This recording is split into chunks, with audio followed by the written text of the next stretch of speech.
പുത്തൻ പ്രതീക്ഷകളോടെ പുതുവത്സരത്തെ വരവേൽക്കുന്നതിന് വേണ്ടി ലോകമെമ്പാടും ആഘോഷ പരിപാടികൾ പുരോഗമിച്ചുകൊണ്ടിരിക്കുകയാണ്. ഏകദേശം അരമണിക്കൂർ സമയം കൂടി കഴിഞ്ഞാൽ പുതുവത്സരത്തിലേക്ക് നമ്മൾ കടക്കും. 2024 എന്ന മനോഹരമായ ഒരു വർഷത്തിലേക്ക്, പ്രതീക്ഷയുടെ ഒരു പുത്തൻ വർഷത്തിലേക്ക് നമ്മൾ കടക്കുകയാണ്. ഇപ്പോൾ കൊല്ലത്ത് നിന്ന് രാജ്കുമാർ അവിടുത്തെ വിശേഷങ്ങളുമായി ചേരുകയാണ്.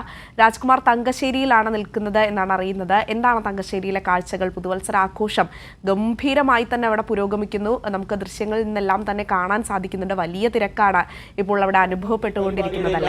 ഇത് തങ്കശ്ശേരി, ചരിത്രമുറങ്ങുന്ന തങ്കശ്ശേരിയിലാണ് നമ്മളിപ്പോൾ നിൽക്കുന്നത്. CYMSന്റെ ലൈബ്രറി, അവരുടെ പുതുവത്സര ആഘോഷം നടക്കുന്നു. എല്ലാവരും ഭയങ്കര ഒരു ഉത്സവ ലഹരിയിലാണ്. ഇപ്പോ മക്കളെ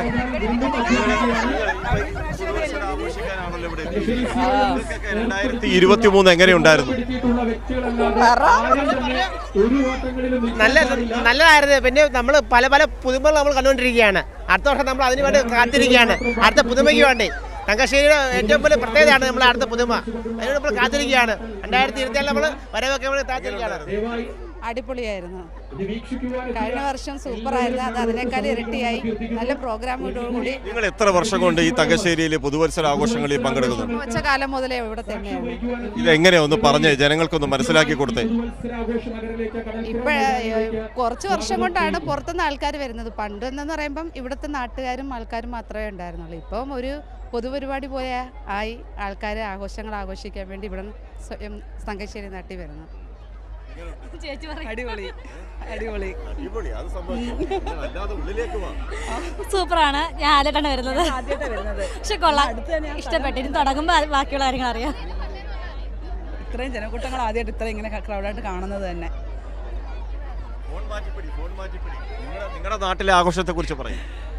ഇത് 76 വർഷത്തോളം ആയിട്ട് നടക്കുന്ന, പരമ്പരാഗതമായി നടക്കുന്ന ഒരു ഇതാണ്. ഇപ്പോൾ ഇത് എൻ്റെ ഒരു എക്സ്ട്രീം ലെവലിലേക്ക് ആണ്. യുവജനങ്ങളും എല്ലാ പ്രായത്തിലുള്ള പ്രായഭേദമന്യേ എല്ലാ പ്രായത്തിലുള്ള ആൾക്കാരും ആഘോഷിക്കുന്ന ഒരു പുതുവത്സരമാണ് ഇത്. യഥാർത്ഥത്തിൽ ഒരു സംഘടനയുടെ, ഒരു ലൈബ്രറിയുടെ ഒരു വാർഷികാഘോഷമായി തുടങ്ങിയെങ്കിലും ഇപ്പോൾ കൊല്ലം ജില്ലയിൽ നിന്നും ജില്ലയ്ക്ക് പുറത്ത് നിന്നും ഒക്കെ ആൾക്കാരിവിടെ എത്തി ഈ പരിപാടി ആസ്വദിക്കുന്ന ഒരു ന്യൂ ഇയറിന്റെ യഥാർത്ഥ ഒരു കാർണിവൽ ലെവലിലേക്ക്, കാർണിവൽ ഉണ്ടല്ലോ, നാളെ കാർണിവൽ ഉണ്ടല്ലോ. നാളെ ഘോഷയാത്രയോടുകൂടിയുള്ള പരിപാടികളാണ് സംഘടിപ്പിച്ചിരിക്കുന്നത്. ഞങ്ങളുടെ ആഘോഷം ഭയങ്കര ആഘോഷം, വലിയ ആഘോഷം.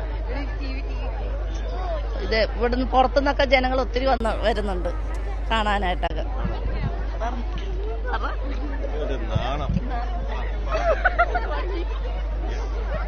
എന്തോന്ന് 2023 നിങ്ങൾക്ക് എങ്ങനെ ഉണ്ടായിരുന്നു?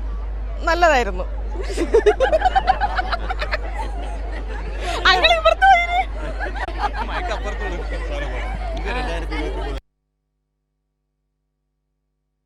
കൊല്ലത്ത് നിന്നുള്ള കാഴ്ചകളാണ് കണ്ടുകൊണ്ടിരിക്കുന്നത്. എന്തായാലും വലിയ ആഘോഷം തന്നെയാണ് കൊല്ലത്തും തിരുവനന്തപുരത്തും. അങ്ങനെ തെക്കൻ ജില്ലകളിലാകട്ടെ, മധ്യ കേരളത്തിലാകട്ടെ, വടക്കൻ ജില്ലകളിലാകട്ടെ വലിയ ദീപാലങ്കാരങ്ങളും അതോടൊപ്പം തന്നെ ആഘോഷ പരിപാടികളും DJ പാർട്ടികളും അങ്ങനെ നിരവധിയായ പരിപാടികൾ സംഘടിപ്പിച്ചുകൊണ്ട് പുത്തൻ പ്രതീക്ഷകളോടെ ലോകം മുഴുവൻ പുതുവർഷ പുലരിയെ വരവേൽക്കുന്നതിന് വേണ്ടി ഒരുങ്ങുന്ന കാഴ്ചകളാണ് നമ്മൾ കണ്ടുകൊണ്ടിരിക്കുന്നത്. തിരുവനന്തപുരത്ത് നിന്ന് സുലേഖ ശശികുമാറും, കൊച്ചിയിൽ നിന്ന് ഗായത്രി സത്യദേവും, അതോടൊപ്പം തന്നെ കൊല്ലത്ത് നിന്ന് രാജ്കുമാറും, ഇങ്ങനെ നിരവധിയായ നമ്മുടെ പ്രതിനിധികൾ വിവിധ ഭാഗത്ത് നിന്ന് നമുക്ക് വിവരങ്ങൾ നൽകിക്കൊണ്ടിരിക്കുകയാണ്. എന്തായാലും വലിയ തിരക്ക് തന്നെയാണ് കേരളത്തിലെമ്പാടും അനുഭവപ്പെടുന്നത്. ആളുകൾ മുഴുവൻ നഗരത്തിലേക്കും മറ്റും ഇറങ്ങി അവരവരുടേതായ രീതിയിൽ എല്ലാവരും ആഘോഷ പരിപാടികൾ നടത്തുന്നു. എന്തായാലും അരമണിക്കൂർ സമയം കൂടിയാണ് പുതുവർഷത്തിലേക്ക് എത്താൻ വേണ്ടി ഇനിയുള്ളത്.